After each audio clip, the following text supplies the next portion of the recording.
I'm doing on this thing. Hey guys, Saturday, it might be morning still, I'm not sure. Took a while getting up today, slept in, checked some messages, you know, all the things we do. I've been trying not to get on my phone first thing in the morning. That's really hard for us to do.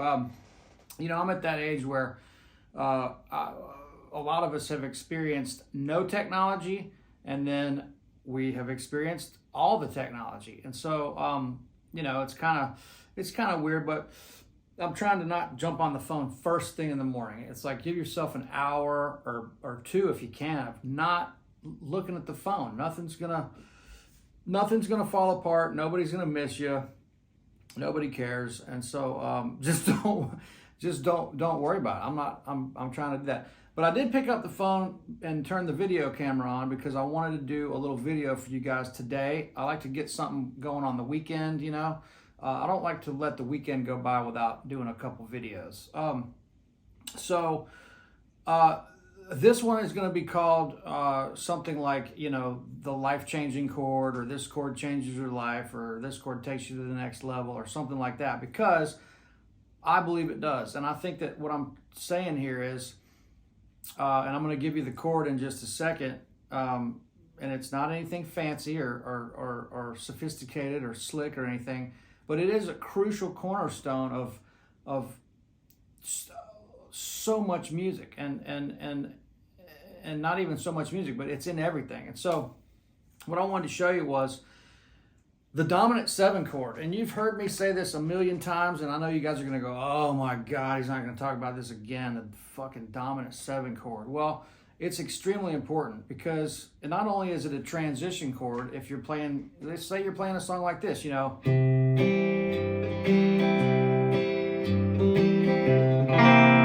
Guess where that's going?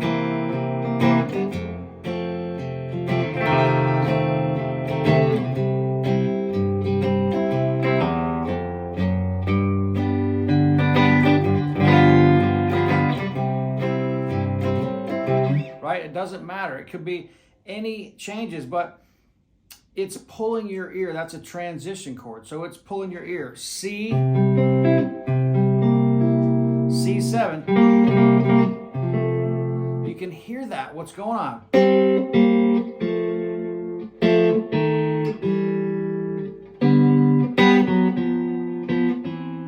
That's not complicated. That's just G. That's just C to C7 to F, F7, C, C7, G, G7, C. So it's three chords, 1, 4, 5, but it's taking it to the next step where you're really hearing the tension and release of those changes, those chords changing. So all this is built on a foundation of your sonic backdrop, your tonal foundation. What's the root that you're hearing? Well, your ear hears C, and then the F and the G chord, and the D minor, and the A minor, and the E7, the 3 dominant, all these chords that can be used in a progression, they sound the way they do because it's all based on how they apply to the root sound, which is the key of C or the key of G or the B flat or whatever key you're in. That's why music sounds like it does, because you're establishing a tonal center, and then these other chords create tension and release. You know, that's how music works.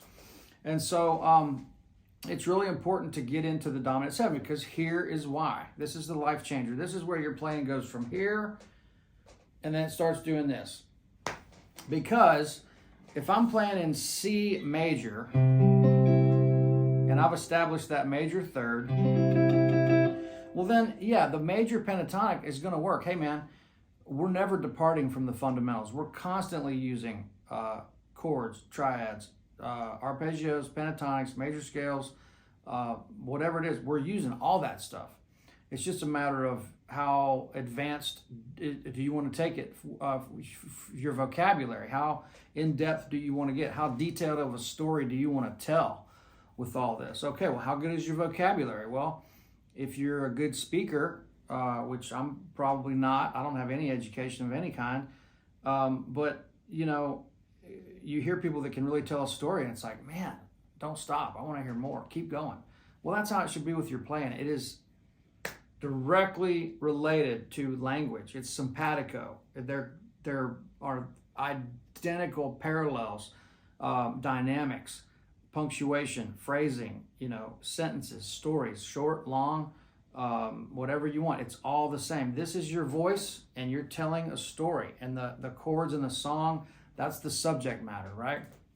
So if I'm in the key of C major, then the pentatonic.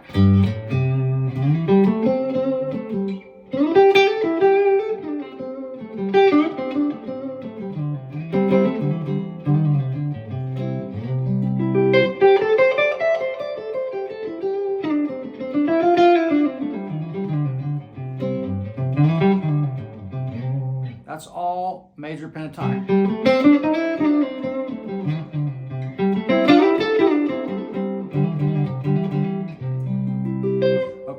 works. Major pentatonic works. If I'm playing C minor, flat third, total scene change.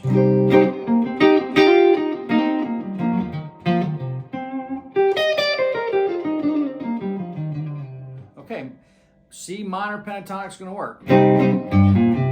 Oh, sorry.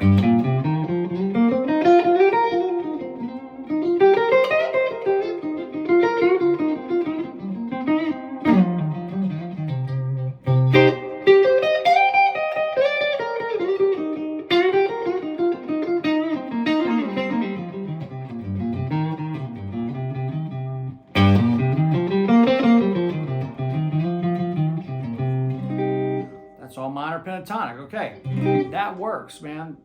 No question about it. But here's the elephant in the room. When you play a dominant seven chord, that means the root goes down a whole step. Major, major seven, dominant seven. That means this. The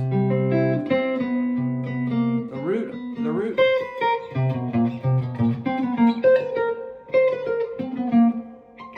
The root's going down a whole step. Now you'll see in minor pentatonic, you're already doing it there, but you're playing the flat third instead of the major third. So we're going to get to that. So C7, C dominant 7. So when the root goes down, so if I'm playing a major pentatonic and I'm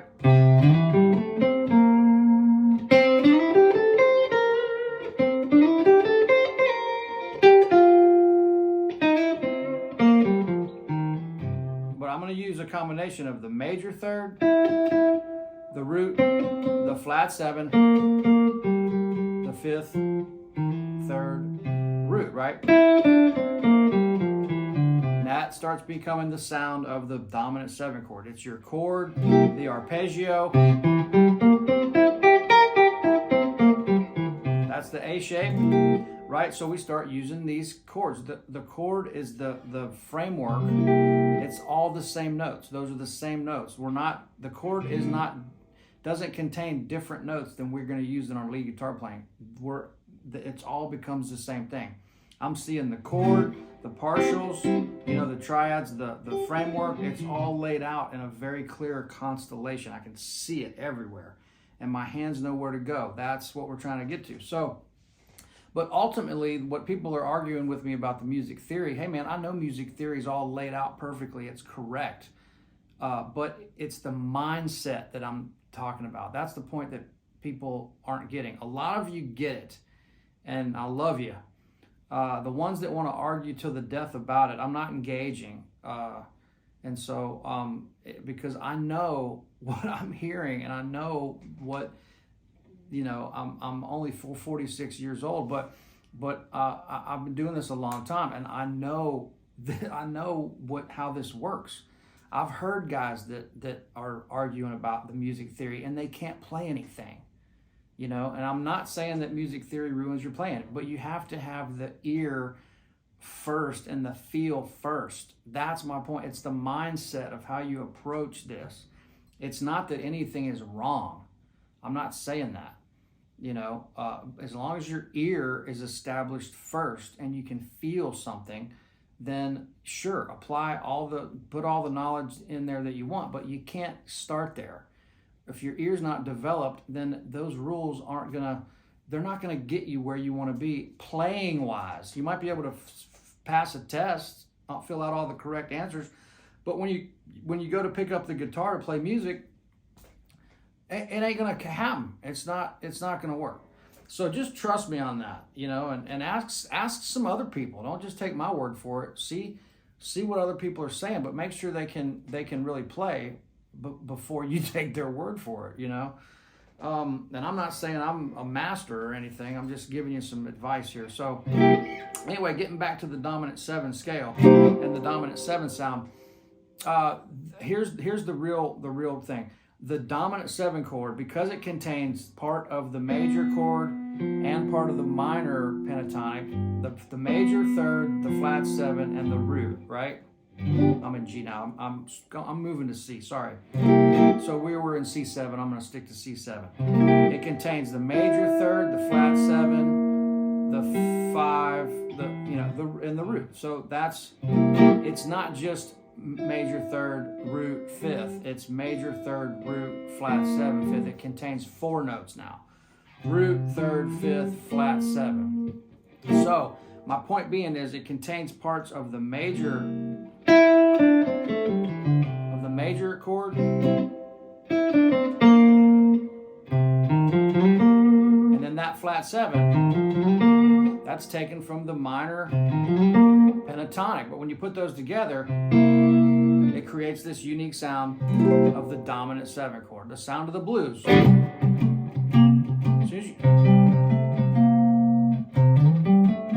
That's your blues. So when I go, getting back to what I was doing a minute ago, if you want to incorporate the sound of the flat 7 into your playing, all you have to do to get started is when you find the root note, go back, slide back a whole step. So if I'm in C here and I want to go up major, so my point of this overall vision here is you got to combine a little bit of both of these sounds. You're playing a little bit of major, but you can't just go like this.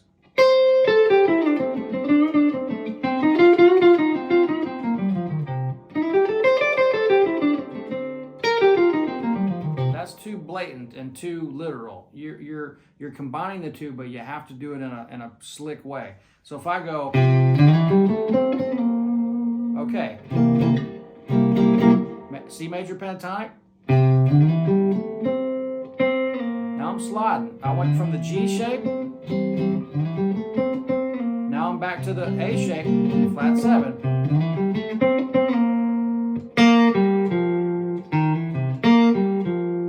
Now that's out of the minor pentatonic. But I'm stealing the major third back. So instead of going,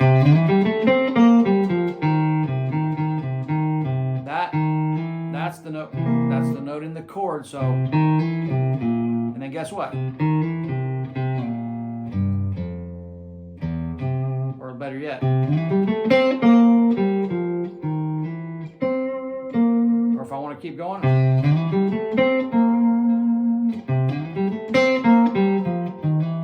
there's a great way to get from the A shape to up to the G shape.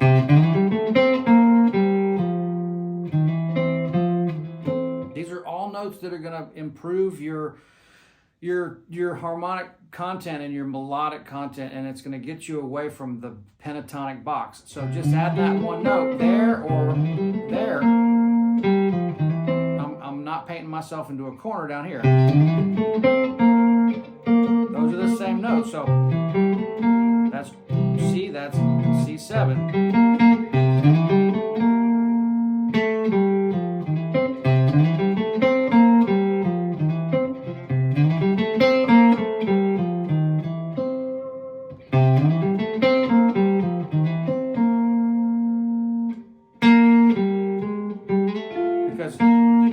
So as soon as you hit the flat 7,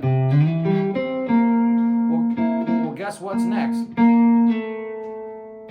A major third of the F chord. Then guess what?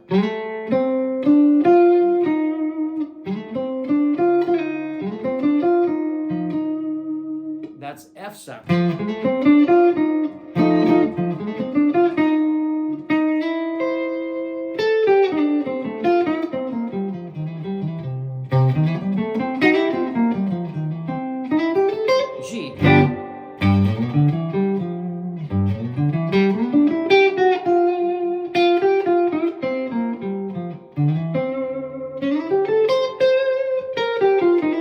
So getting back to how to combine them, that's a whole other thing. I mean, getting it, you really gotta, that's where you have to know the pentatonic shapes and the the chord shapes and stuff like that. I can't tell you how important that is. I mean, I'm telling you, that is what it is. You have to know these chord shapes because your hand, if you play this chord, or let's say we're in C, this chord, your fingers are already laid out for everything they need.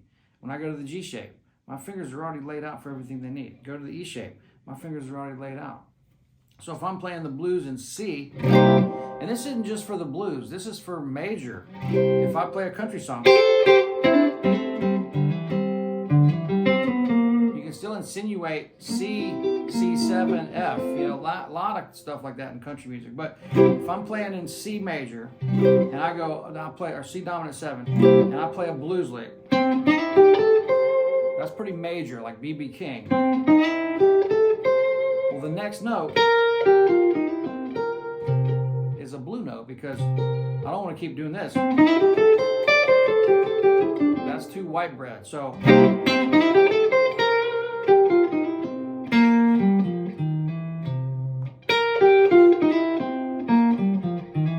if you just learned that right there,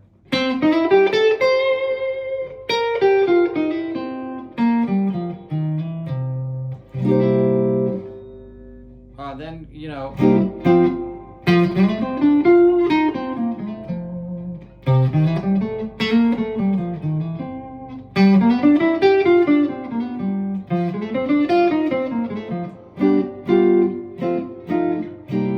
so here's the other thing. Wherever you have a line or a lick that's starting on train, man, sounds like a C. It's actually, the horn sounded like it was in C. Amazing. Maybe I'm just losing my mind.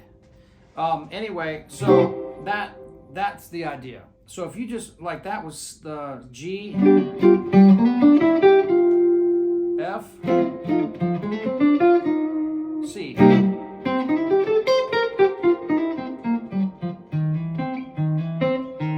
Wherever you want it.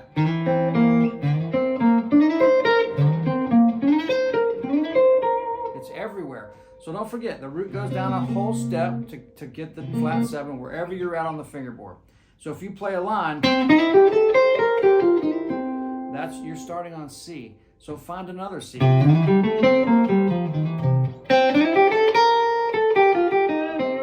Right?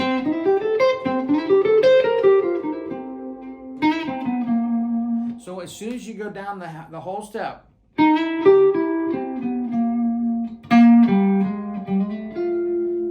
F major 3rd is right behind it. So this could go on for hours and hours and hours because this is going to take a little bit of brain power on your part. I can't just, I'd be like Howard Hughes with urine bottles and you know, I'd be falling apart because all I would do is sit here in front of this camera and try to find ways to show you guys how this comes together. But if you use your brain power and you think about this stuff and you look and you listen, you're gonna figure it out. This is where it's at. It's not about thinking about math problems. And it's like, look, man, you have to pick this thing up. I don't care if you own a $300 guitar, a $30 guitar, a $3,000 guitar, or a $30,000 or $300,000 guitar. If you don't pick that guitar up and start working on it, it's not gonna get any better. And I'm telling you, it's just, I hate to say that because it's painful. The mental game is not with this. It's with us. The mental game is with us. It's not getting distracted. It's using your time wisely. It's not getting distracted with all the bullshit. Why are all the blind musicians amazing? Because they're not distracted by anything. They're listening. They're listening and playing. Their ear training, their ear sense is so elevated because they're not distracted by visual input. You know, I mean, do you know any blind musicians that aren't amazing? I can't think of one. Ray Charles, Stevie Wonder, Rory Hoffman. I should have made a list. There's a million. I mean, Gordon Mote. I mean, there's a bunch floating around Nashville. Amazing next level musicians. But anyway, there's a little light on that. Here's my point of this whole video. Major chord, major pentatonic, fine, experiment, create some music with it. Minor chord, minor pentatonic, great, experiment, make some music with it. You know, get your phrasing together with just your pentatonic alone. Land on the right notes that sound good. If it doesn't sound good, it's not good. If it sounds good, it's good. That's my theory. And so another thing I was going to tell you is don't forget that, okay, that's my point. Major chord, major pentatonic. Minor chord, minor pentatonic. Dominant 7 chord. You can't play major pentatonic, can't play minor pentatonic just by themselves. You got to mix it together. You got to learn the chord, the arpeggio, and the scale, the major scale with the flat 7. 1, 2, 3, 4, 5, 6, flat 7. 1, 2, 3, 4, 5, 6, flat 7, 1.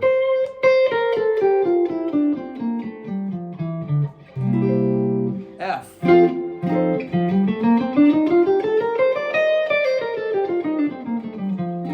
G.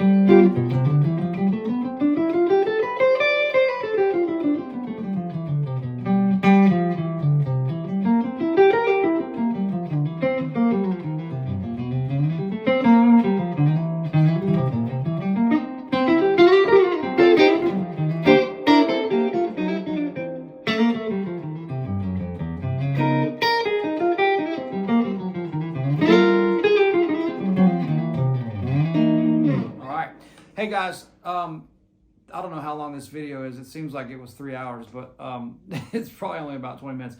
I don't care. Who cares? But guys, thanks a million. Tomato Arts Fest is happening up the street. Oh, I gotta tell you this, man. Don't turn off the video yet. This is fucking Nashville, man. It just keeps getting better 25 years later. I mean, last night, I went and saw Pat McLaughlin at 3rd and Lindsley. I was up here I went and had a great meeting with Brett Papa, did a bunch of video stuff with him. We got a sale coming up this next week for the course. The course is going to be on sale coming up. We're going to launch that. It's going to be a big deal. So don't forget about that.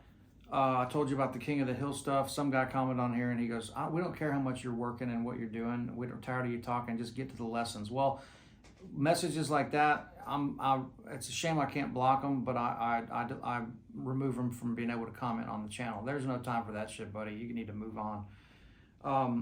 And so anyway, went and saw Pat McLaughlin. That's Pat McLaughlin. Steve Mackey on the bass, Kenny Greenberg on guitar, Greg Morrow on drums. 3rd and Lindsley was packed. Saw some great friends there.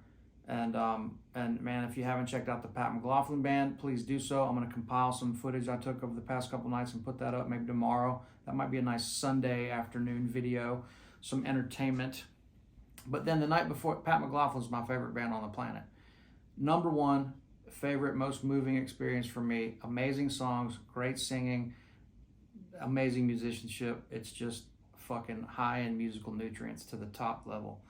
And speaking of high-end musical nutrients, the night before that, Uncle Larry pulled some strings and got me and young Tom, since I don't have a girlfriend anymore, me and young Tom went down to the Ryman.